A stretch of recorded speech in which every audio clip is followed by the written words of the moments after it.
Welcome back to my channel Bhaskar blog. বৰ্তমান দেখিছে ইয়াত কাৰেণ্ট নাই, কাৰেণ্টৰ ইমান অসুবিধা। এদিন বতাহ বৰষুণ দিলেই কাৰেণ্ট নোহোৱা হৈ যায়।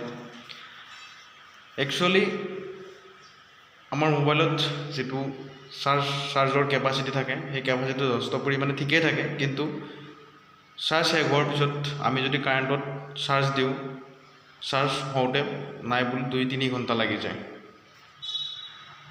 আহক ভিডিঅ'টো আৰম্ভ কৰোঁ। বৰ্তমান বৈজ্ঞানিক যুগত বৰ্তমানেও মোবাইলত চাৰ্জ লওঁতে 2-3 ঘণ্টা লাগি যায়। এনেকুৱা এটা দিন নাহে নেকি যে মোবাইলত চাৰ্জ দিলে 1 পৰা 5 মিনিটৰ ভিতৰত মোবাইলৰ ফুল চাৰ্জ হৈ যায়? ইয়াক জানিবলৈ এটা কথা কওঁ যে আজিৰ পৰা কিছু বছৰ পিছত বা ভৱিষ্যতে এনেকুৱা আধুনিক বেটাৰী সৃষ্টি হ'ব, কিয়নো গ্ৰেফাইন জাতীয় এটা পদাৰ্থ আছে, গ্ৰেফাইন জাতীয় এবিধ বস্তু আছে যিটো কাৰ্বনৰ এটম লগ লাগি সৃষ্টি হয়। এই গ্ৰেফাইনটো ইমানেই সক্ৰিয় যে এটা অলপমান ডায়মণ্ডত যিমান ষ্ট্ৰং তাতকৈ গ্ৰেফাইনটো অধিক ষ্ট্ৰং, আৰু ই কপাৰতকৈ বেছি ইলেক্ট্ৰিচিটি প্ৰয়োগ কৰে। আৰু এই গ্ৰেফাইন জাতীয় পদাৰ্থটো ইলেক্ট্ৰিচিটিত ব্যৱহাৰ কৰিব পৰা যায়।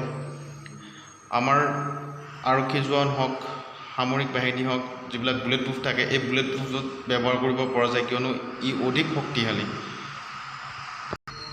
যিহেতু গ্ৰেফাইন কপাৰতকৈ বেছি ইলেক্ট্ৰিচিটি প্ৰয়োগ কৰে, আপোনালোকে দেখিছে আমাৰ ঘৰত যিবিলাক কাৰেণ্টৰ তাঁৰ ব্যৱহাৰ কৰা হয়, এই কাৰেণ্টৰ তাঁৰত কপাৰ ব্যৱহাৰ কৰা হয়, কপাৰৰ মাজেৰে ইলেক্ট্ৰিচিটি পাৰ হয়। যদি এই কপাৰৰ ঠাইত আমি গ্ৰেফাইন জাতীয় পদাৰ্থটো ব্যৱহাৰ কৰোঁ, তেতিয়াহ'লে আপোনালোকে ভাবি চাওক, যিহেতু কপাৰতকৈ অধিক সক্ৰিয় বা অধিক শক্তিশালী ইলেক্ট্ৰিচিটি প্ৰয়োগ কৰাত, তো এই গ্ৰেফাইন জাতীয় পদাৰ্থ ব্যৱহাৰ কৰাৰ ফলত কিমান সোনকালে কাৰেণ্ট পাছ কৰিব পাৰে। ভৱিষ্যতে এই গ্ৰেফাইনৰ দ্বাৰা নিশ্চয়কৈ মোবাইলৰ বেটাৰী সলনি ছুপাৰ কণ্ডাক্টৰ ব্যৱহাৰ হ'ব, কিয়নো ছুপাৰ কণ্ডাক্টৰটো যদি গ্ৰেফাইন ব্যৱহাৰ কৰা যায়, তেতিয়াহ'লে এই কণ্ডাক্টৰে কি হয়, মোবাইলৰ চাৰ্জ অতি সোনকালে ল'ব, অৰ্থাৎ 1 পৰা 5 মিনিটৰ ভিতৰত মোবাইলটো ফুল চাৰ্জ হৈ যাব।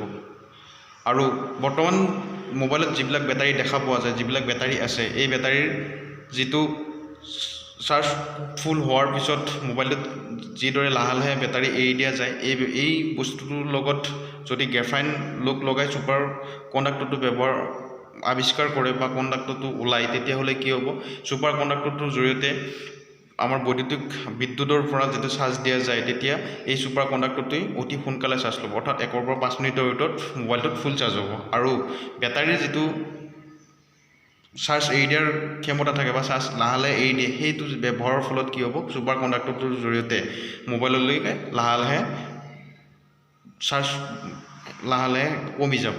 গতিকে ইয়াৰ জৰিয়তে আমি বহুত উপকৃত হ'ম, কিয়নো বৰ্তমান যুগত এদিন কাৰেণ্ট গ'লেই বা ধুমুহা বতাহ বৰষুণ অহাৰ পিছত যেতিয়া কাৰেণ্ট যায়, 2-3 দিনলৈ চাৰ্জ নাথাকে, বা 2 দিনলৈ কাৰেণ্ট নাহে, কাৰেণ্ট নোহোৱাৰ ফলত মোবাইলত চাৰ্জ নাথাকে।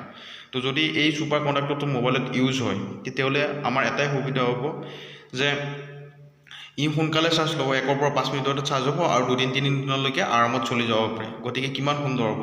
আৰু ভৱিষ্যতে এই বস্তুটো ব্যৱহাৰ হ'ব, আৰু আমাৰ সকলোৰে বাবে, যিহেতু আমাৰ বৰ্তমান আধুনিক যুগত মোবাইলটো নহ'লে একো চলিবই নোৱাৰি, কাৰণ মোবাইলৰ জৰিয়তে সকলো কাম সম্ভৱ হয়, মোবাইলৰ জৰিয়তে সকলো ইজনে সিজনৰ কথা বাৰ্তা বা খবৰ লোৱা যায়। গতিকে মই ভাবোঁ এই ব্যৱহাৰৰ ফলত আমাৰ মানুহ বা আমাৰ সমাজে বহুত উপকৃত হ'ব। আৰু যদি ভিডিঅ'টো ভাল লাগিছে, লাইক কৰিব, শ্বেয়াৰ কৰিব, ছাবস্ক্ৰাইব কৰিব। ধন্যবাদ।